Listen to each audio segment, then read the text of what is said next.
সমীক্ষায় গিয়ে বিক্ষোভের মুখে এই যারা সমীক্ষা করছেন সেই কর্মীরা, আবাসে ঠিকঠাকভাবে নাম তোলা হচ্ছে না এই অভিযোগ স্থানীয় বাসিন্দাদের, এবং সেই ক্ষোভের মুখে পড়লেন আবাসের কর্মীরা। আবাস কর্মীরা কি বলছেন একবার দেখাই।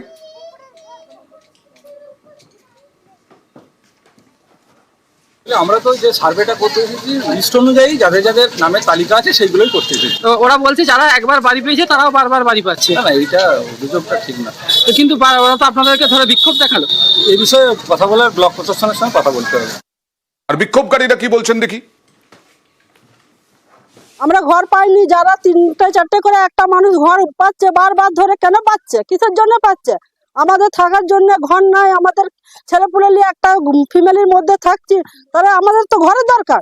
আমরা এর আগের বারে অনেকবার দরখাস্ত জমা দিয়েছি, কিন্তু আমাদের ঘর সার্ভে করেনি, এর জন্য আমাদের বিক্ষোভ। সরকাররা যে বলছেন আমরা সার্ভে করেছি, যারা পাবে তারা পাবে না ঘর, তাহলে এগুলো কি করে হচ্ছে? পার্টির লোক বলছে আমরা কিছু জানিনি, এগুলো প্রশাসনের হাতে চলে গেছে। তাহলে প্রশাসন এগুলো কি করছে? তাহলে সবাইকে দিতে হবে, নাহলে সব ক্যান্সেল করে দিতে হবে। চলে যাব দেবব্রতর কাছে। দেবব্রত, কেন এই অভিযোগ করছেন বিক্ষোভকারীরা? আবাসের বলছেন তো, বলা হচ্ছে তো, সার্ভে কর্মীরা বলছেন যে তারা যে লিস্ট পেয়েছেন সেই লিস্ট অনুযায়ী করা হচ্ছে, লিস্টে কোথাও গাফিলতি। একেবারে দেখো, গ্রামবাসীরা যেটা অভিযোগ করছে যে এই ক্ষেত্রপাল পাড়া অর্থাৎ কতুলপুর ব্লকের গোগরা ক্ষেত্রপাল পাড়া অধিকাংশ কিন্তু কাঁচা বাড়ি এবং অসহায় মানুষের বসবাস, টিনের বাড়ি, মাটির বাড়ি। সেই বাড়িতে তারা দীর্ঘদিন ধরে স্থানীয় পঞ্চায়েত থেকে বিডিও অফিস বিভিন্ন জায়গায় দ্বারস্থ হয়েছেন, তারা আবাসের তালিকায় আসছেন না এবং আবাস পাননি। অথচ যারা ইতিপূর্বে আবাস পেয়েছেন এবং পাকা বাড়ি রয়েছে, তাদেরই পুনরায় কি করে নাম এলো, তাদের বাড়িতে সার্ভে হচ্ছে, যে কারণেই তারা কিন্তু ক্ষোভ দেখাতে থাকে। এলাকার যে গ্রামবাসীরা রয়েছে তারা একজোট হয়ে তারা ক্ষোভ দেখাতে থাকে অভিযোগের। একেবারে দেখো, যে তারা যে অভিযোগটা করেছে তাদের শুধুমাত্র মৌখিক, এখনো লিখিত কোনো অভিযোগ হয়নি।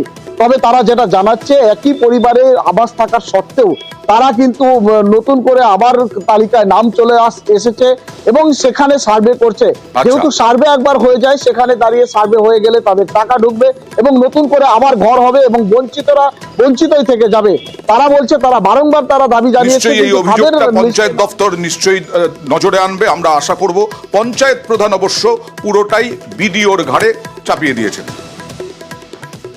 বিক্ষোভ বলতে অ্যাপস দিয়ে সার্ভেটা চলছে, আর সার্ভের ব্যাপারটা পুরোপুরি বিডিও অফিসই জানে। আর সার্ভে লিস্টে যাদের নাম আছে তাদেরই বাড়ি সার্ভে হবে, আর বাকিটা বিডিও অফিস থেকে জানে।